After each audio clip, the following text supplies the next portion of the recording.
Am I the a-hole for being mad at my parents that they got my older brother a car for his 18th birthday and not on mine, and then causing the whole family to be up in arms about it till they came through? Okay, I know the title sounds like I'm spoiled, but hear me out. My brother 20 got a car for his 18th birthday. Not a new car or anything. It was a 20-year-old Lexus that was in pretty good shape. And he rubbed it in my face for the rest of the time he was in senior year of high school. Compared with my brother, I get just as good of grades as he does. Better in some cases even. I worked my hardest in the hope of fairness. And I even did some volunteering cleaning up garbage in my local area. Then my 18th birthday came and went a few weeks ago. And the only thing I wanted, the only thing I was hoping for, was a car. I wasn't expecting something like a new car or a sporty car. Just something reliable like my brother got. The party wasn't even anything like my brother's 18th. For his 18th, my mom baked the cake herself. It was a delicious layered chocolate pudding cake, while I got a sheet cake from the supermarket. For his, they got a DJ. For mine, it was my dad's old boombox with a couple of mixed CDs. We went through the whole party, and I figured my parents might have just been waiting to spring a surprise gift on me, but that didn't happen. I asked them as things were wrapping up why there was no car when my brother got one. And they said that they felt like he'd worked harder for it. I asked what he did that I didn't do, because I did all of that and more. My grandma was nearby and heard everything, and then she asked them why as well. She ended up lecturing my parents that she was very, very, very disappointed in them for showing favoritism. Then she proceeded to announce to everyone still there that my parents thought it's fine to get their firstborn son a car and a DJ, but not their second. And then she even pointed out how much harder my parents tried for my brother's 18th birthday than they had for mine. My uncle was the first to stand up and say something, then everyone else who had not left yet. I ended up just walking away and going to my room to sit and think. I got a few I'm sorry calls from relatives, and my grandparents convinced me to go out with them for the evening. But when I got back, my parents were pissed and told me I'd shamed them to the whole family. I just walked past them because I didn't want to fight. The next few weeks went by with a silent treatment between us. But then a few days ago, my parents suddenly surprised me with a white 98 Subaru Legacy that runs great. They practically threw the keys and the title in an envelope at me and said to have fun. I got the car and they're paying for insurance for the next 6 months like they did for my brother. I know a car isn't a really right, but a privilege, so I feel like I've essentially blackmailed my parents into getting me one. Am I the a-hole for how all this played out? Edit. I would like to clarify a few things. My parents make pretty good money and also don't go out of their way to live lavishly by choice. They've always been moderate in everything they buy or do. Though if anything is stretching their finances, it's my brother's college tuition. He got a partial scholarship and my parents are paying the rest. I don't and never intended to ask for the same treatment than that. I want to work and pay my own student loans.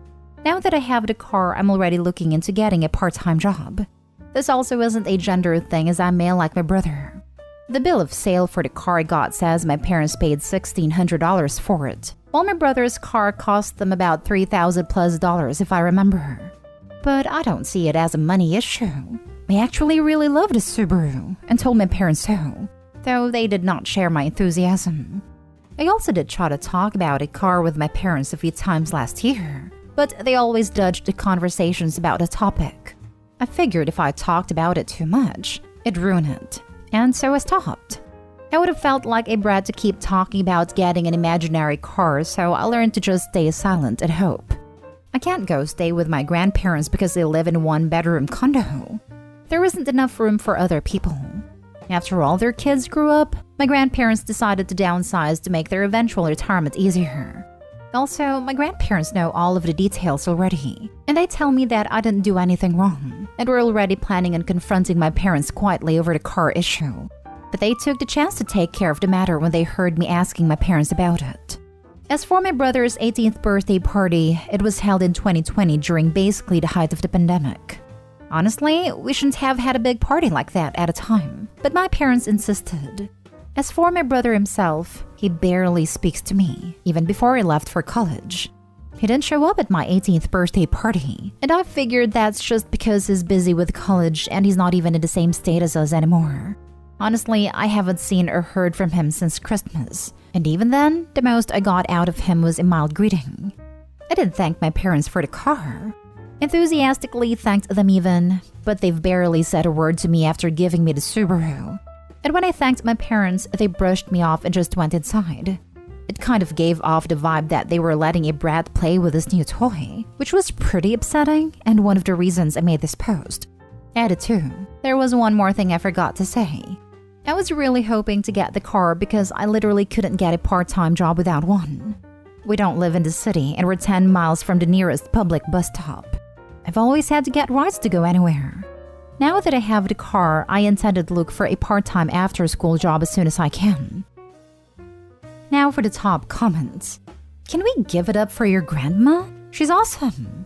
I would have been bummed out too if my siblings received a car and I didn't. Cars are expensive. Did your parents explain why you weren't initially getting a car and why no effort was put into your birthday? Not day haul, by the way. My siblings all got their first cars bought for them and I paid for my own.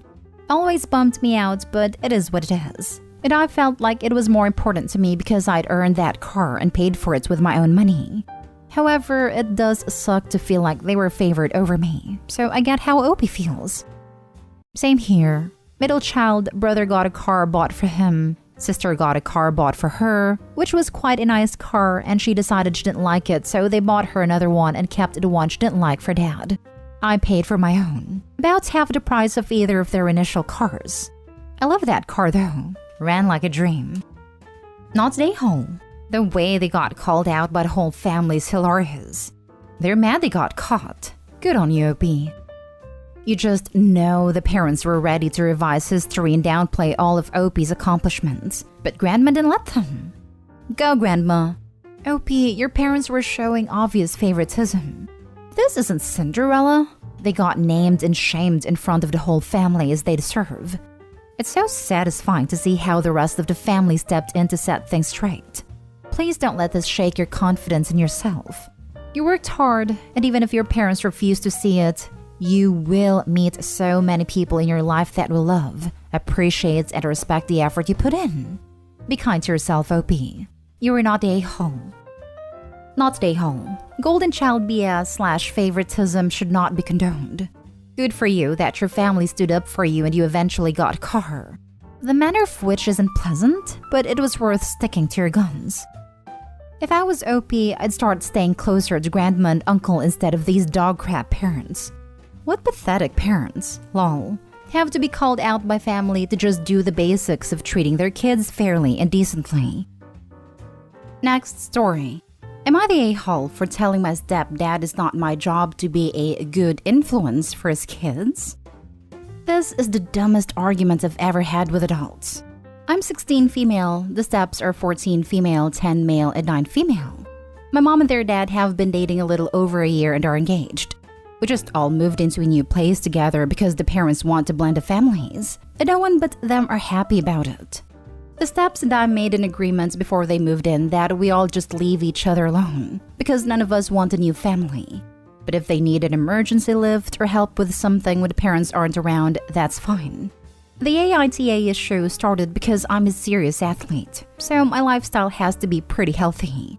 I worked out a lot and I meal prep most of my own food to make sure I keep up with my nutrition plan.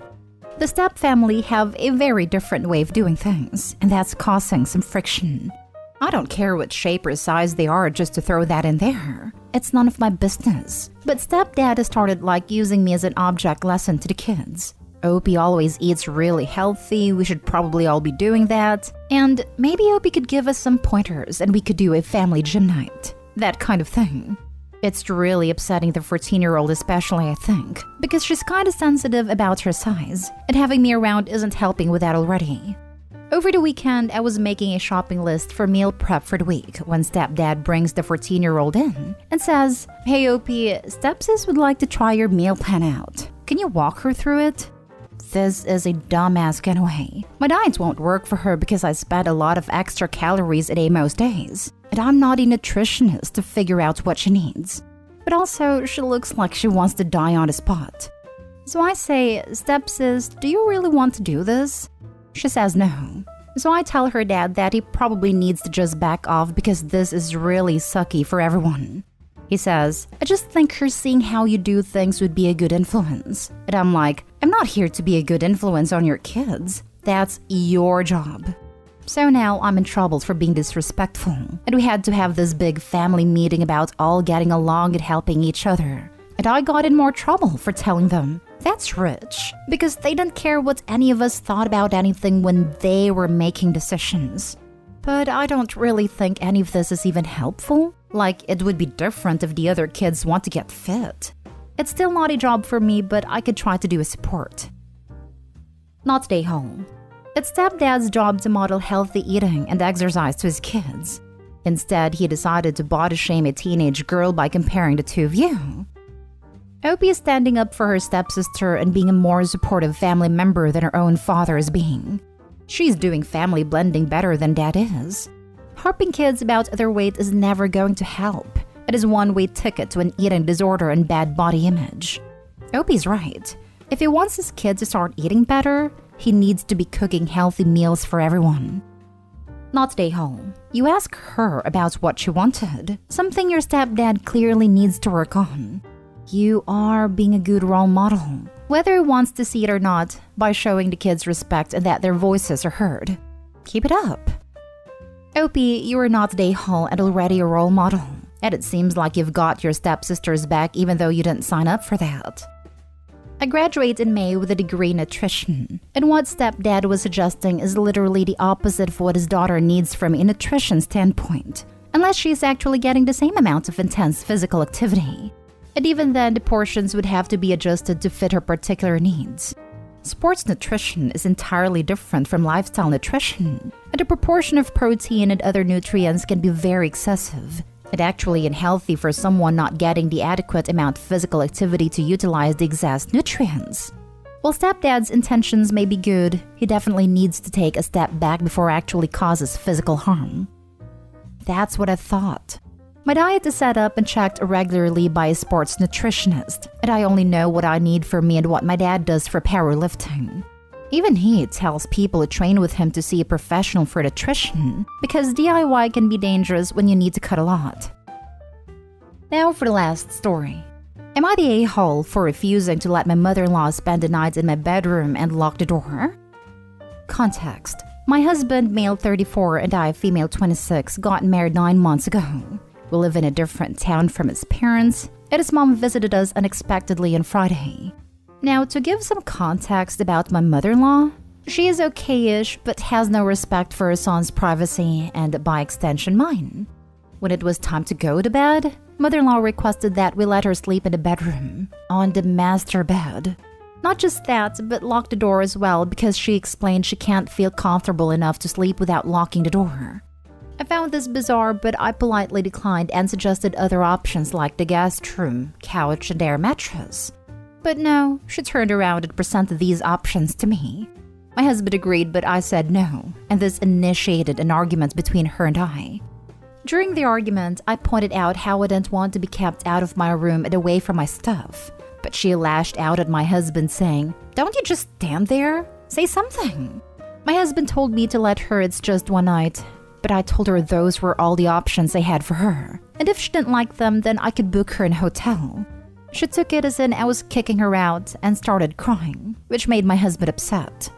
She left at 12 a.m. and my husband blew up saying I disrespected his mom who was a guest at our house and treated her poorly. He then reminded me it's our bedroom, not just mine, and I acted horribly to her, causing her to go stay at a hotel in the middle of the night. He went to book a room in the same hotel as her and turned his phone off. The next day, she went home and told the family, who berated me, calling my behavior towards mother-in-law abhorrent and loathsome. Now my husband is complaining about how I keep trying to ruin his relationship with his family and push them away. But I want to know if I was really the a-hole. Now for the comments. Not the a-hole. Girl, I would get a divorce ASAP. These kinds of relationships never last for a long time. He is not able to see the disrespect his mother is giving both of you guys. Run. Edit. Never thought my first most liked comment on Reddit would be an advice to get divorced. I wanted to say this but didn't. Glad someone did though. I mean, I just told her what I would do. She probably want to lock the room so she can snoop around. See, that's exactly what I thought too. LMAO. She probably did room checks on husband when he lived with her, and she's dying for the snooping fix. It's either that or she's such a control freak that this is her way of marking her territory. She needs to feel important so badly, and the only way she feels that can happen is if she stomps all over her son's new wife's boundaries, as in lifts her leg on both physical and emotional boundaries. She probably wants to snoop too, but I think the former is probably the main issue. Not today home. My husband blew up saying I disrespected his mom who was a guest at our house. That she can use the guest room. She clearly had ulterior motives here. There is every chance she planned to snoop. Yeah, I have important and highly personal stuff that I keep in my bedroom. Not today home. It's creepy that she wants to sleep in a room you and your husband, her son, share. Especially with that insane amount of pushback she was giving and looking at her son to step in, only makes this worse than it needs to be. Husband is acting like a mama's boy and needs to see his mom is totally in the wrong. I'm a mama's boy, but this guy must be a whipped mama's boy. Only time I've let my mom or parents sleep in the master bed was when my wife and I lived in home/apartments that were one bedroom and when visiting us. We didn't feel it was fair to them to have to sleep on an uncomfortable couch or an air mattress. But we insisted, not them demanding to sleep there. This lady definitely wanted to snoop, and her husband, hell, the whole family, needs a reality check. Not today home.